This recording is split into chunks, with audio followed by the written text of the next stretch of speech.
The 6th grade, that's when I was first introduced to it, the object that would slowly start to consume my life.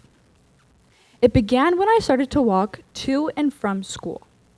It was something I needed to keep me safe in case of emergencies.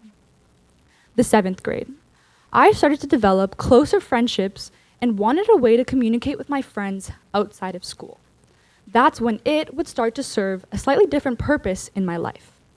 Messages and photos would be co-exchanged, and in turn, I would create some of the strongest friendships I have still to this day. And then came around grade 10, 3 years later. I wasn't just using it to communicate anymore. Suddenly, I would view the lives of creators from all around the world. And enticingly enough, this was something I wanted to explore. But their lives would start to consume my life. And so, I think about this course of time quite often. What started off as a necessity very quickly became overdone and unnecessary. My needs turned into wants until really I didn't even know what I wanted. Strange is still what I feel knowing that it was the one thing in one place that would fulfill and even create these desires. What felt even stranger was knowing that it was my phone. And so this concept of indulging is not as foreign as it may seem. My understanding of this ideal is really that humans have a longing for engagement and entertainment. It is something that we seek in every instance, and really it speaks to how emotionally dependent we are on things. This is something I like to call the tangible intangibles.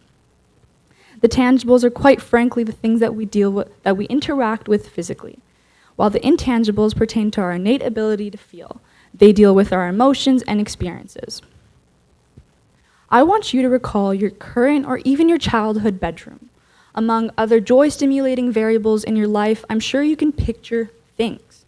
For me, I picture my guitar. With every tangible strum, I feel a rush of emotion. This emotion that I feel is intangible, but I can physically access it through my guitar. To put it simply, the tangible intangibles are our shot at feeling through concrete things. Although this isn't our only shot at feeling. When we weren't endlessly engaging with things, we had something else. Something that could never fit into the palms of our hands, nor could ever be valued with a price tag. We had each other. And not that we don't anymore, but in today's age of social media, not only is our time slipping away, but so are we.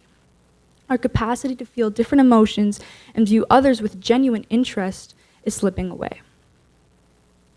That metal rectangular box that lays in all of our pockets holds an unearthly obsession over us, especially for social media users.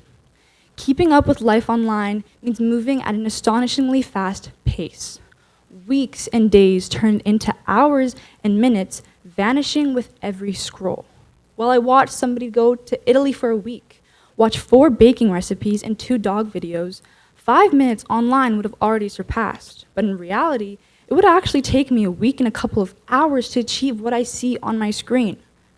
And so for users, the dilemma remains deciding whether to spend 5 minutes doing virtually nothing or spending those mundane minutes viewing more than a week's worth of content unfold on a screen.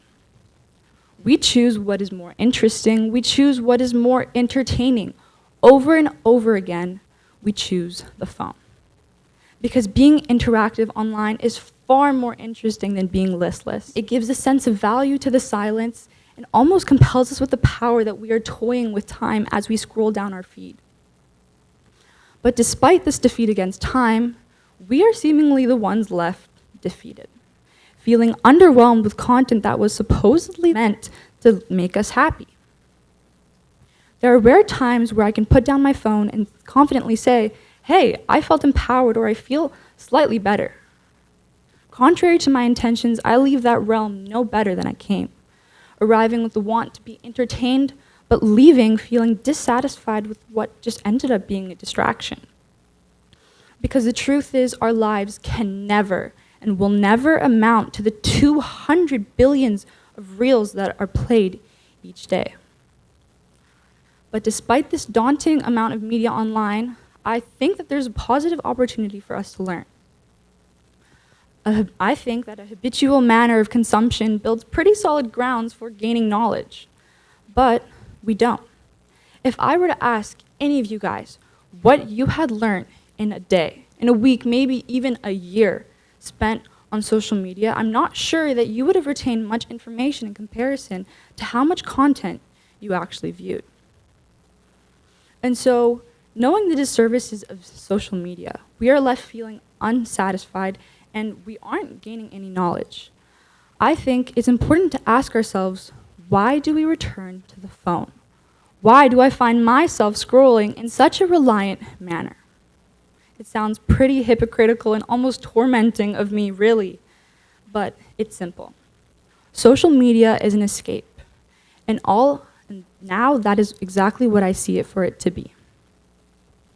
From the moment I leave an idealistic world in my dreams, there's a tight window before I'm already headed into the next realm, seeping into my phone. What was so unbearable about reality that I chose to face everything but it? I'd like to recall, the 10th grade was when I first got introduced to social media. There was nothing quite like that feeling, being excited and being online, nothing could compare. And it came from a place with genuine curiosity. But now, as a grade 12 student, I can speak to the dependencies social media has created in my life. From the moment I would shut off my phone, I would instantly feel the catharsis of being entertained turn off as well. Naturally, this was very difficult for my mental and emotional capacity to deal with, because there was nothing quite like our devices that would ever hold me emotionally captive like this. Social media has the opportunity for us to feel, makes us feel a lot of different emotions, especially extreme ones. What we don't realize is that social media negates a lot of our experiences. Being alone, feeling the silence has never been less valued than it is now. And as we attempt to alleviate this ill feeling through social media, social media is the sole reason this feeling exists in the first place. And with every scroll, we dig ourselves a deeper hole. And so, after only a year on social media, I started to notice changes in myself. And what's hard to admit is that I lost a lot of my emotional versatility. I was always seeking to find the next most exciting thing. But nothing in my real life would ever compare to what I felt online. So, I kept on scrolling. I would view the highlight reels of other people's lives, but what would happen to my own? Would the hours I spent on social media ever make it to my own life's highlight reel? I really don't think so. It's the experiences, the emotional development that make it to my life's highlight reel. So what was I doing spending my time on social media? This emotional capacity we all have to feel is what defines us as life-experiencing beings. And because of that, it's so important that we are diligent about what stimulates a variety of reactions in our lives. Social media, being a stimulator, has created its own narrative. And accordingly, with the hours and minutes that we spend on it, we fall into the same ideals. Everything, every feeling that is not praised on social media, we inherently devalue in our own life. But the truth is, there is not one emotion that is conquerable that is less than another.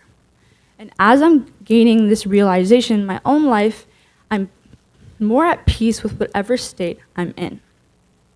Because it is this balance between unhappy and supposedly happy emotions that let us move forward.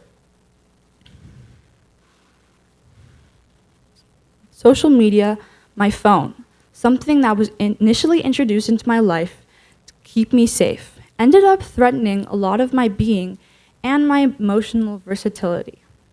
Now, I'd urge anyone to seek for things that leave you satisfied longer than the instantaneous moments of indulgence. Because really, as social media progresses and redefines our expectations and our range of emotions, it is crucial that we hold on to all the aspects that are being torn from us all. Thank you.